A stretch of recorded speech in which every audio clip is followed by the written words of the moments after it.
에베소서 말씀을 함께 나누었죠. 지난 주일날 마귀의 관계에 대해서 함께 말씀을 나누었던 기억이 납니다. 여러분, 사단의 목적은요, 여러분 넘어뜨리는 거죠. 하지만 넘어뜨리는 것으로 사단의 목적은 끝나는 것이 아니었다는 겁니다.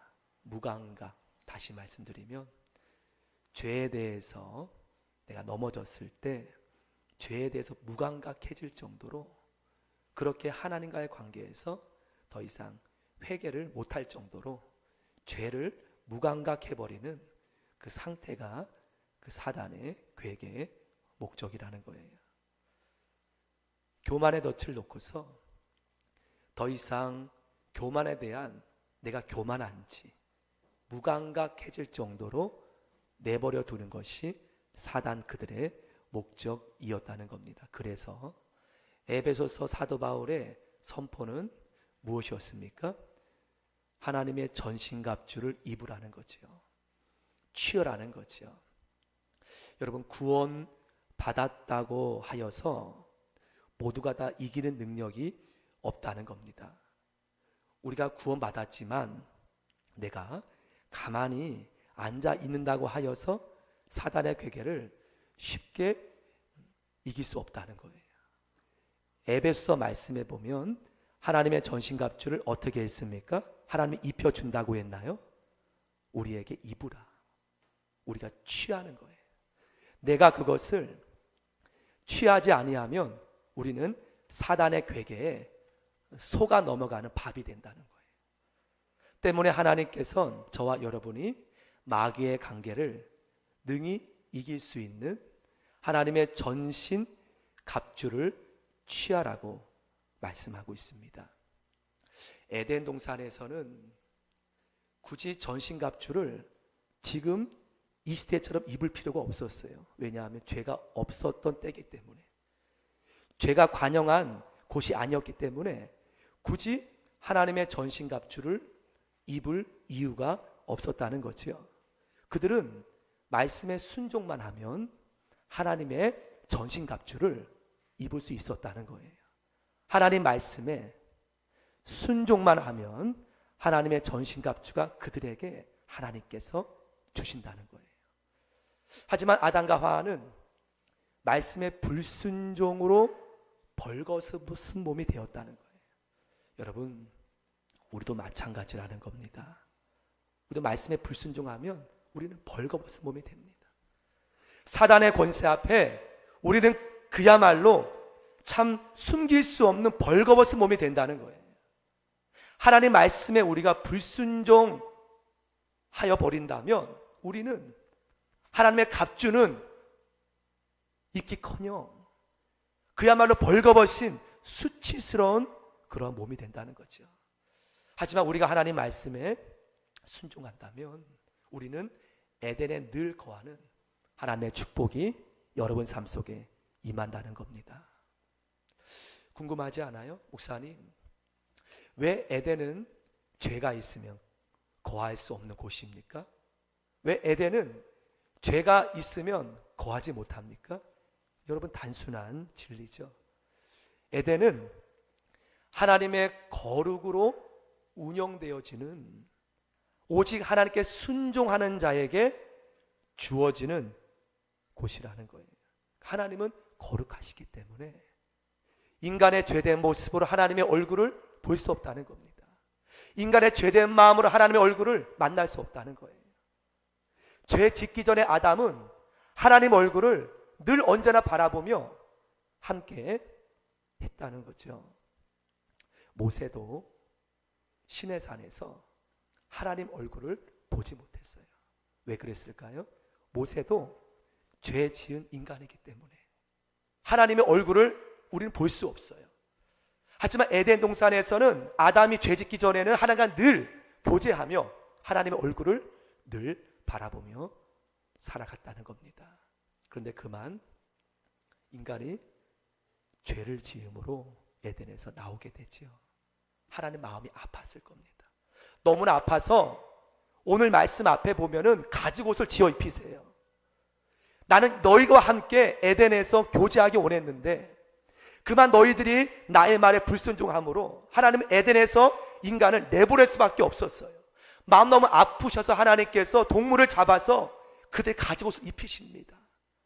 너무나 거룩하시기 때문에 더 이상 죄 있는 인간과 거할 수는 없고 난 널 사랑하고 때문에 동물을 잡아서 가지고서 입히세요.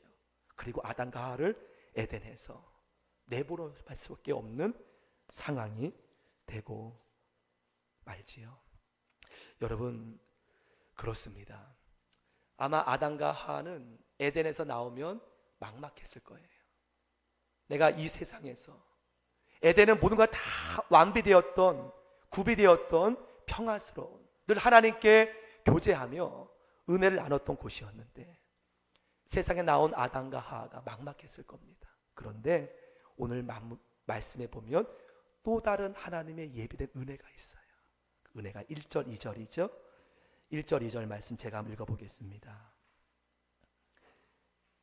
아담이 그의 아내 하와 동침하매 하와가 임신하여 누구를 낳고 가인을 낳고 이르되 뭐라 고백합니까? 내가 누구로 인하여 여호와로 말미암아 등남하였다. 잊지 않았다는 거예요. 비록 내쫓김 받은 인간이었지만 막막하였지만 아담과 하와가 등남했다는 거예요. 또 2절에 보면 그가 또 가인의 아우 누구를 낳습니까? 아벨을 낳았는데 또 다른 은혜가 있다는 거예요. 또 다른 기쁨이 있었다는 거예요.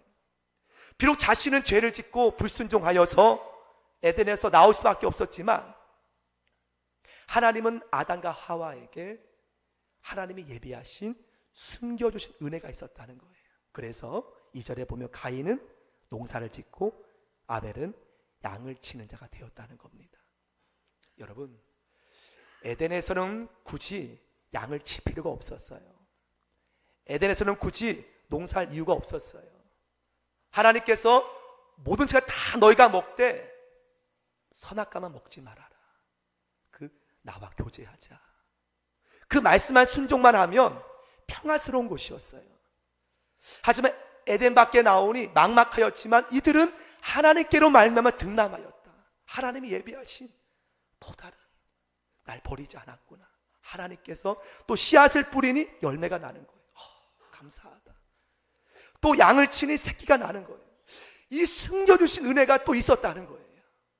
버림받은 줄 알았는데 하나님께서 나를 기억하셔서 사랑스러운 자녀도 주시고 가정에 은혜도 주시고 또 씨를 뿌린 열매가 나는 또 새끼를 베는 그러한 기쁨을 주었다는 거예요.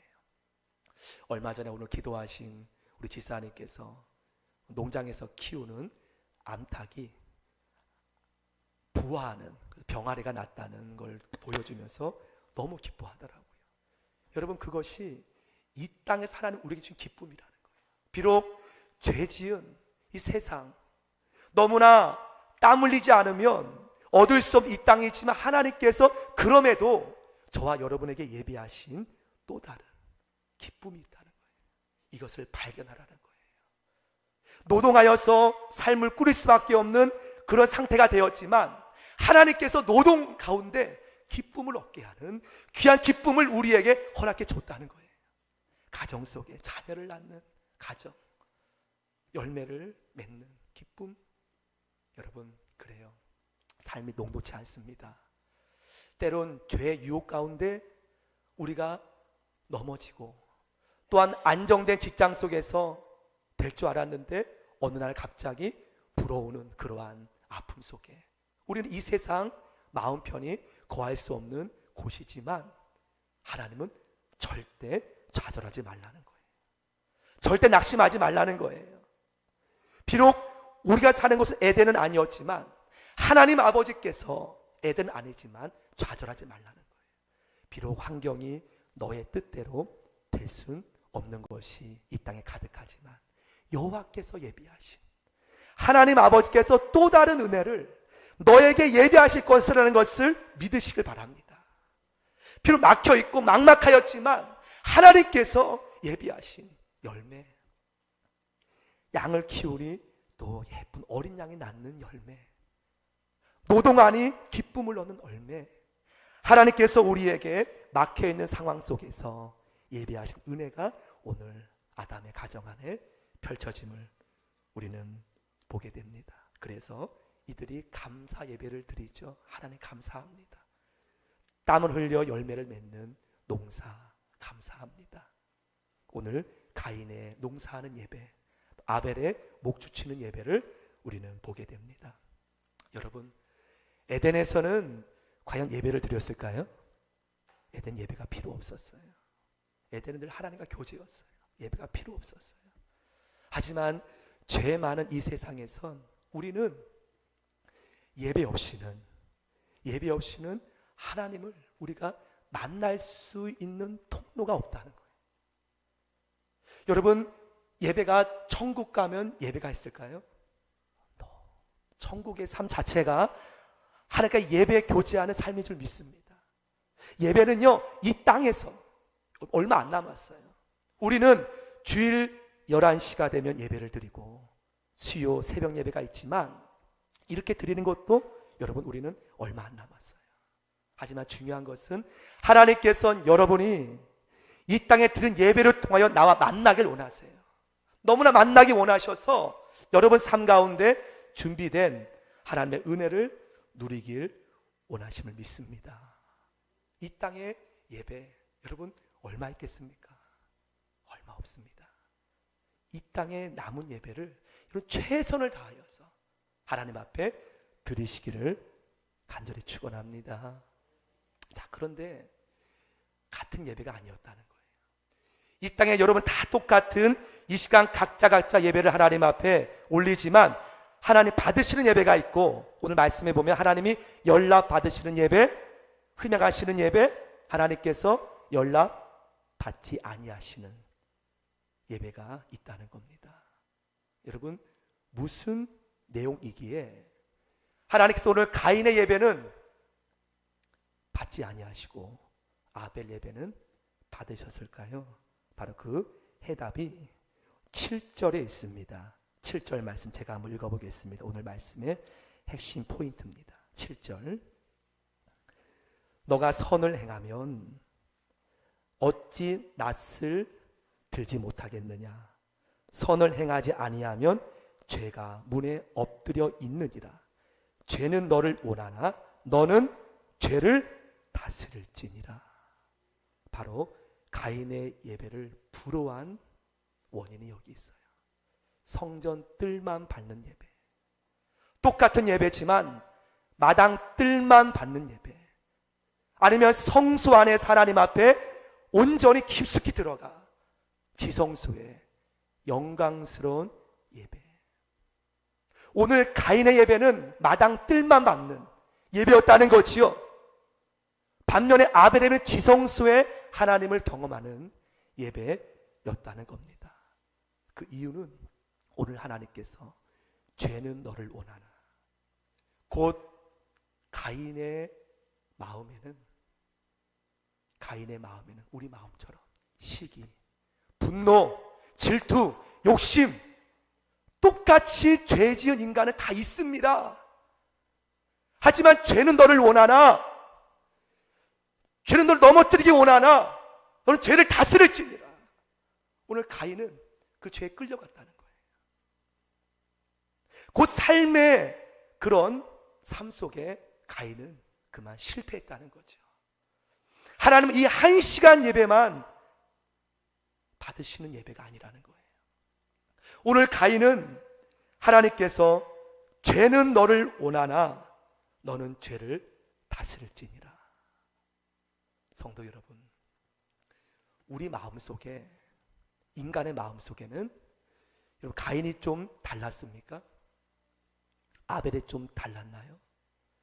저와 여러분 모든 인간의 마음속에는요, 분노 있고 시기 잃고 질투, 미움, 욕심, 정욕 똑같이 다 일어납니다. 하지만 오늘 하나님께서는 비록 죄는 너를 넘어지길 원하나, 널 넘어뜨리기 원하나, 넘어뜨리는 자가 있고 그것과 싸워 이기는 성도가 있다는 것을 말하고 있어요. 성경은 구체적으로 나오지 않지만 아벨은 그 죄를 다스렸을 겁니다. 아벨은 똑같은 마음속에 분노, 질투, 미움, 정욕이 일어났지만 아벨은 그 마음을 다스렸다는 거죠. 오늘 가인이 왜 그렇게 했는지 5절 말씀에 보면 그의 삶이 짐작이 됩니다. 5절 말씀, 가인과 그 재물은 받지 아니하신지라. 가인이 몹시 분하여 안색이 변하니.